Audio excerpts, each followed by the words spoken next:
দুবাইয়ের যে ঘটনাটা ঘটেছে, এখানে ছিল বাঙালি, 5-7টা বাঙালি ছিল, একটা মহিলা ছিল।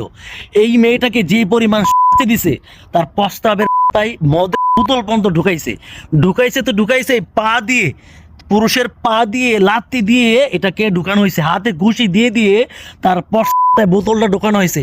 4-5টা বাঙালি পুরুষ মিলে এই মেয়েটাকে এইভাবে সাথে দিচ্ছে। একটা মহিলাও ছিল।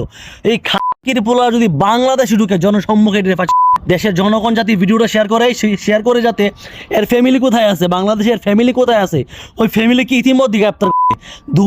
দুবাইয়ের যে ঘটনাটা, এই ঘটনাটা 4-5টা বাঙালি মিলে এই মেয়েটাকে যেভাবে শাস্তি, এর বিচার বাংলাদেশের মাটিতে হবে, আর নয়তো দুবার মাটিতে হবে।